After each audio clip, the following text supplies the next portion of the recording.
नमस्कार दोस्तों, आप सबका इस डिजिटल प्लेटफॉर्म पर हार्दिक स्वागत एवं अभिनंदन। और आज हम चर्चा करेंगे। कल हमारा टॉपिक था जीव प्रक्रम से संबंधित। उसमें हमने कल बात की थी पोषण से संबंधित, और आज हम बात करेंगे श्वसन से संबंधित। बात क्या है? बात यह है कि महत्वपूर्ण प्रश्नों के साथ में उनको एक्सप्लेन करना, और जो हमारे एग्जाम की दृष्टि से महत्वपूर्ण है। अब देखो, हमने कल पोषण से संबंधित यह देखा था कि पोषण किसे कहते हैं, स्वपोषी विषमपोषी के मध्य अंतर बताइए। साथ ही यह भी देखा था कि स्वपोषी है तो उसमें पेड़ पौधे आते हैं, तो पेड़ पौधे किस प्रकार से पोषण करते हैं, तो वो पूरी की पूरी प्रकाश संश्लेषण प्रक्रिया के बारे में हमने समझा था। इसके बाद में हमने देखा था कि जो विषमपोषी है, तो उस विषमपोषी के अंदर जो मनुष्य है और एक कोशिकीय और बहुकोशिकीय दोनों की बात की थी। एक कोशिकीय के रूप में हमने अमीबा को लिया था, और बहुकोशिकीय के रूप में हमने मनुष्य के पूरे पाचन तंत्र को देखा था कि मानव पाचन तंत्र पूरा का पूरा एक्सप्लेन किया था। किस प्रकार मुख में लार है, ग्रसिका है, आमाशय है, छोटी आंत, बड़ी आंत, अग्नाशय, यकृत, जो भी है हर एक पार्ट के बारे में हमने एक्सप्लेन किया था। आज हम बात कर रहे हैं जीव प्रक्रम, हमारा मेन टॉपिक है, और उसी जीव प्रक्रम के अंदर हम ले रहे हैं श्वसन को। श्वसन की बात कर रहे हैं, और श्वसन के अंदर जो इंपोर्टेंट पहला ही क्वेश्चन है, वो पहला प्रश्न है हमारा कि वायवीय और अवायवीय श्वसन किसे कहते हैं, या वायवीय और अवायवीय श्वसन में अंतर बताओ। वायवीय और अवायवीय श्वसन के अंदर आपको अंतर बताना है। तो वायवीय और अवायवीय श्वसन में क्या अंतर होता है, इधर देखो। वायवीय श्वसन तो आपके वायु की उपस्थिति में, नाम से पता चल रहा है कि वायु की उपस्थिति से वायवीय श्वसन होता है, और वायु की अनुपस्थिति के अंदर अवायवीय श्वसन होता है। तो नॉर्मल सी बात है, वायु की उपस्थिति में, वायु की उपस्थिति में, और यह होता है वायु की अनुपस्थिति के अंदर। नॉर्मल सी बात, वायु की अनुपस्थिति के अंदर। उसके बाद में वायवीय श्वसन के अंदर जो ग्लूकोज है उसका पूर्णतः विखंडन होता है। तो इसमें हम लिख सकते हैं कि वायवीय श्वसन के अंदर जो ग्लूकोज है उसका पूर्ण रूप से क्या होता है, विखंडन होता है। जबकि अवायवीय श्वसन के अंदर जो ग्लूकोज का पूर्ण रूप से विखंडन नहीं होता है, ग्लूकोज का पूर्ण रूप से विखंडन नहीं होता है। यहां तक हमने देखा कि वायवीय श्वसन क्या होता है, वायु की उपस्थिति के अंदर, और अवायवीय श्वसन क्या होता है, वायु की अनुपस्थिति के अंदर। फिर वायवीय श्वसन के अंदर ग्लूकोज का पूर्ण विखंडन किस प्रकार से होता है, C6H12O6। इसको जब वायु की उपस्थिति में मान सकते हैं कि वायु की उपस्थिति के अंदर सबसे पहले अगर ग्लूकोज का एक 6 अणु वाला कार्बन वाला अगर हमारे पास है, तो वो पाइरुवेट के अंदर फिर माइट्रोकॉन्ड्रिया के अंदर कोशिका की उपस्थिति के द्वारा ये CO2 कार्बन डाइऑक्साइड और जल और ऊर्जा का निर्माण करता है। अगर आपको पूछे कि ग्लूकोज है वो वायु की उपस्थिति के द्वारा किसमें विखंडन होता है, तो कार्बन डाइऑक्साइड और जल और ऊर्जा के अंदर। उसके बाद में अवायवीय श्वसन की मैं बात करूं, तो अवायवीय श्वसन जैसे कि ग्लूकोज है C6H12O6, और वायु की अनुपस्थिति की बात करूं, O2 की अनुपस्थिति की बात करूं, तो ये है आपके इथेनॉल, और साथ में कार्बन डाइऑक्साइड और ऊर्जा का निर्माण होता है। तो ये हो गए आपके वायवीय और अवायवीय से संबंधित। ये हो गया हमारा वायवीय और अवायवीय से संबंधित। वायवीय ऑक्सीजन की उपस्थिति के अंदर, अवायवीय ऑक्सीजन की अनुपस्थिति के अंदर। वायवीय श्वसन के अंदर ग्लूकोज का पूर्णतः विखंडन होता है, और अवायवीय श्वसन के अंदर ग्लूकोज का पूर्णतः विखंडन नहीं होता है।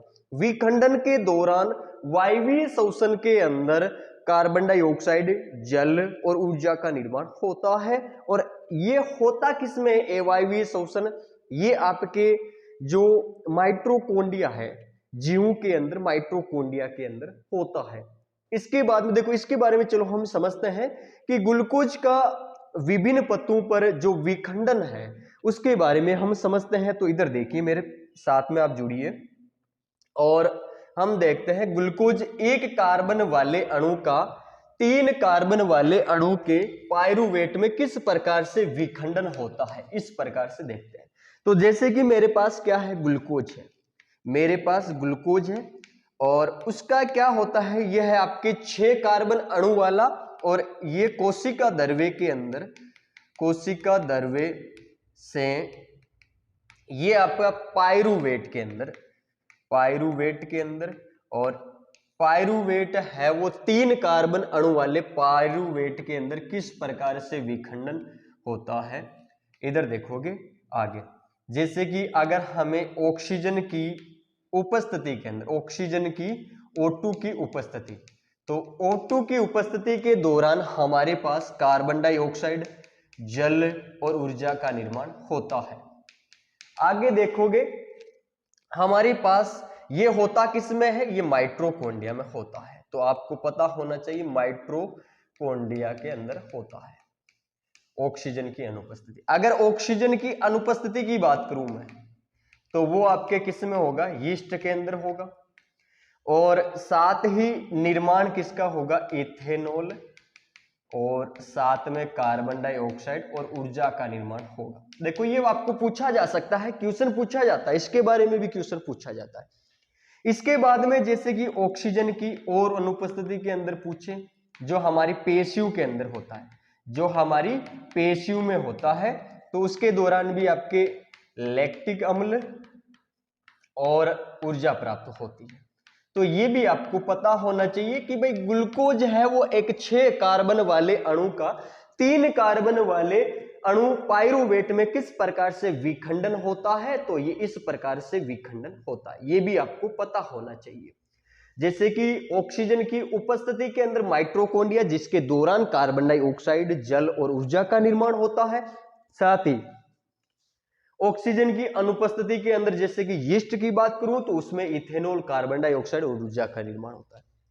हमारी पेशियों की बात करूं तो इसमें लैक्टिक अम्ल और ऊर्जा का निर्माण होता है। लैक्टिक अम्ल और साथ में किसका निर्माण होता है, ऊर्जा का निर्माण होता है।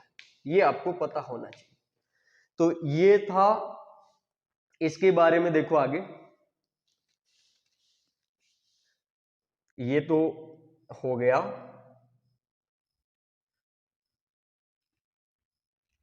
अब अगला जो हमारा क्वेश्चन है, वो अगला हमारा क्वेश्चन है कि एटीपी के बारे में क्वेश्चन पूछा जाता है कि एटीपी क्या है, एडिनोसिन ट्राइफॉस्फेट। एटीपी के बारे में भी क्वेश्चन पूछा जाता है। तो एटीपी है क्या, एडिनोसिन ट्राइफॉस्फेट। इसका उपयोग भी पूछा जा सकता है, पेशियों के सिकुड़ने में किया जाता है, ऊर्जा को सिंचित करने में किया जाता है। तो ये आपको पता होना चाहिए।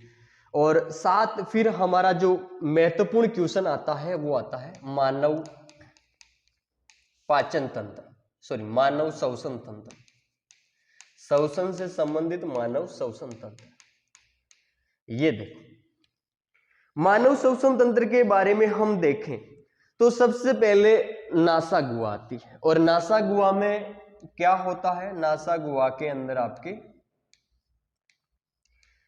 महीन बाल और श्लेष्मा होते हैं। मेन इंपोर्टेंट क्या है, नासा गुहा। और नासा गुहा के अंदर क्या होता है, महीन बाल और श्लेष्मा होती है, जिसके द्वारा जो शुद्ध वायु अंदर की तरफ जाती है। शुद्ध वायु है वो शुद्ध होके अंदर की ओर जाती है। उसके बाद में यह है आपके कंठ, और कंठ में क्या होते हैं, उपास्थित वल्ले होते हैं, यहाँ सी आकार के छल्ले होते हैं, जिसमें क्या होता है कि वायु निपतित नहीं होती है।